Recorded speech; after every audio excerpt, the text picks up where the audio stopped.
അദ്ധ്യായം 79 അന്നാസിആത്ത്. മക്കയിൽ അവതരിച്ചത്. ആത്മാവുകളെ ഊരിയെടുക്കുന്ന മലക്കുകളെ സംബന്ധിച്ച് 1-ാം സൂക്തത്തിൽ പരാമർശിച്ചതിനാലാണ് ഈ അദ്ധ്യായത്തിന് ഇപ്രകാരം പേർ നൽകപ്പെട്ടത്. ബിസ്മില്ലാഹിർ റഹ്മാനിർ റഹീം വന്നാസിആതി ഗർഖാ. അവിശ്വാസികളിലേക്ക് ഇറങ്ങിച്ചെന്ന് അവരുടെ ആത്മാവുകളെ ഊരിയെടുക്കുന്നവ തന്നെയാണ് സത്യം.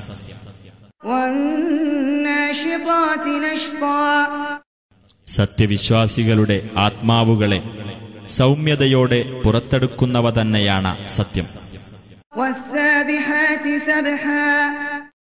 ഊക്കോടെ ഒഴുകിവരുന്നവ തന്നെയാണ് സത്യം. എന്നിട്ട് മുന്നോട്ട് കുതിച്ചു പോകുന്നവ തന്നെയാണ് സത്യം. കാര്യം നിയന്ത്രിക്കുന്നവയും തന്നെയാണ് സത്യം. ആ നടുക്കുന്ന സംഭവം നടുക്കമുണ്ടാക്കുന്ന ദിവസം. അതിനെ തുടർന്ന് അതിന്റെ പിന്നാലെ മറ്റൊന്നും.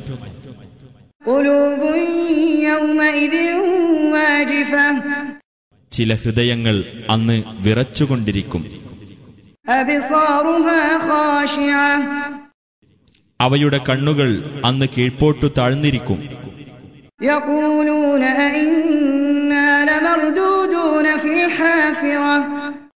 അവർ പറയും, തീർച്ചയായും നാം നമ്മുടെ മുൻസ്ഥിതിയിലേക്ക് മടക്കപ്പെടുന്നവരാണോ?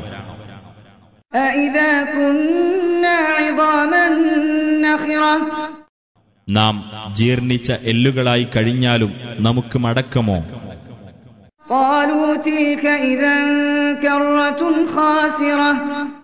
അവർ പറയുകയാണ്, അങ്ങനെയാണെങ്കിൽ നഷ്ടകരമായ ഒരു തിരിച്ചുവരവായിരിക്കും അത്.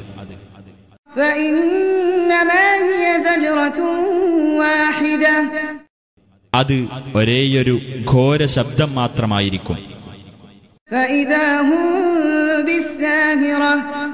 അപ്പോഴതാ അവർ ഭൂമുഖത്തെത്തിക്കഴിഞ്ഞു. മൂസാ നബിയുടെ വർത്തമാനം നിനക്ക് വന്നെത്തിയോ?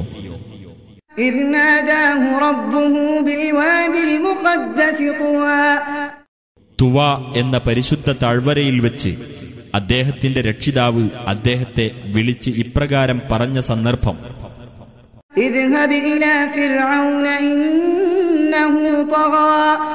നീ ഫിർഔന്റെ അടുത്തേക്ക് പോകുക, തീർച്ചയായും അവൻ അതിരുകവിഞ്ഞിരിക്കുന്നു.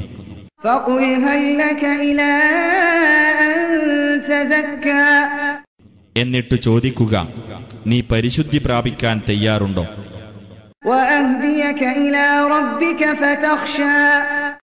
നിന്റെ രക്ഷിതാവിങ്കലേക്ക് നിനക്കു ഞാൻ വഴി കാണിച്ചു തരാം. എന്നിട്ട് നീ ഭയപ്പെടാനും തയ്യാറുണ്ടോ?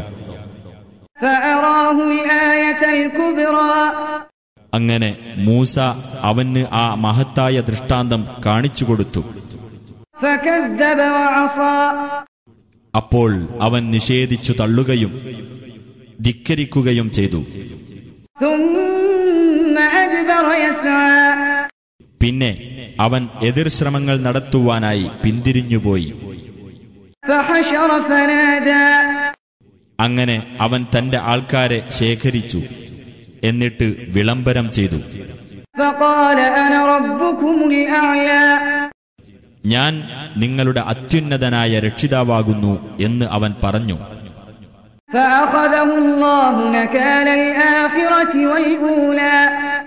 അപ്പോൾ പരലോകത്തിലെയും ഇഹലോകത്തിലെയും ശിക്ഷയ്ക്കായി അല്ലാഹു അവനെ പിടികൂടി.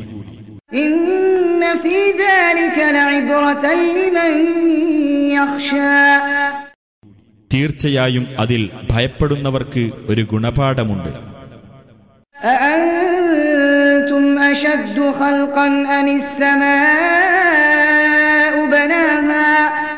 നിങ്ങളാണോ സൃഷ്ടിക്കപ്പെടാൻ കൂടുതൽ പ്രയാസമുള്ളവർ? അതല്ല, ആകാശമാണോ?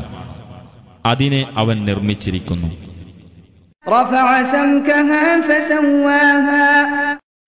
അതിന്റെ വിധാനം അവൻ ഉയർത്തുകയും അതിനെ അവൻ വ്യവസ്ഥപ്പെടുത്തുകയും ചെയ്തിരിക്കുന്നു. وأغطش ليلها وأخرج ضحاها അതിലെ രാത്രിയെ അവൻ ഇരുട്ടാക്കുകയും അതിലെ പകലിനെ അവൻ പ്രത്യക്ഷപ്പെടുത്തുകയും ചെയ്തിരിക്കുന്നു. والأرض بعد ذلك دحاها അതിനുശേഷം ഭൂമിയെ അവൻ വികസിപ്പിച്ചിരിക്കുന്നു. أخرج منها ماءها ومرعاها അതിൽ നിന്ന് അതിലെ വെള്ളവും സസ്യജാലങ്ങളും അവൻ പുറത്തു കൊണ്ടുവരികയും ചെയ്തിരിക്കുന്നു. والجبال أرساها പർവ്വതങ്ങളെ അവൻ ഉറപ്പിച്ചു നിർത്തുകയും ചെയ്തിരിക്കുന്നു. متاعا لكم ولأنعامكم നിങ്ങൾക്കും നിങ്ങളുടെ കന്നുകാലികൾക്കും ഉപയോഗത്തിനായിട്ട്.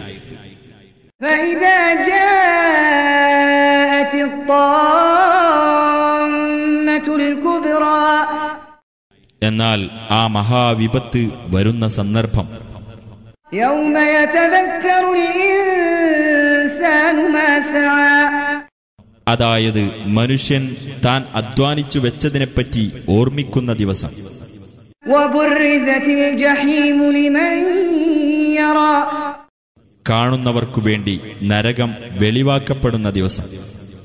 فأما من طغى അന്ന് ആർ അതിരുകവിയുകയും وآثر الحياة الدنيا ഇഹലോക ജീവിതത്തിന് കൂടുതൽ പ്രാധാന്യം നൽകുകയും ചെയ്തുവോ فإن الجحيم هي المأوى അവന് കത്തിജ്വലിക്കുന്ന നരകം തന്നെയാണ് സങ്കേതം.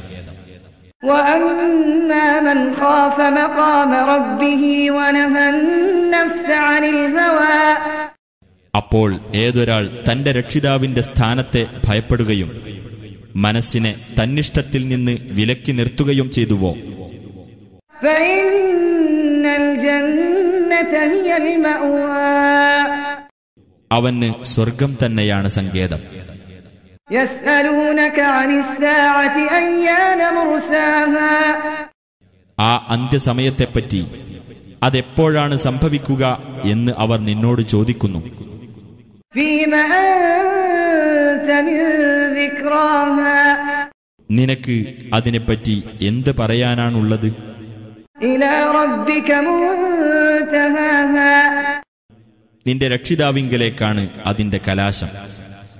إنما أنت منذر من يخشاها അതിനെ ഭയപ്പെടുന്നവർക്ക് ഒരു താക്കീതുകാരൻ മാത്രമാണ് നീ. كأنهم يوم يرونها لم يلبثوا إلا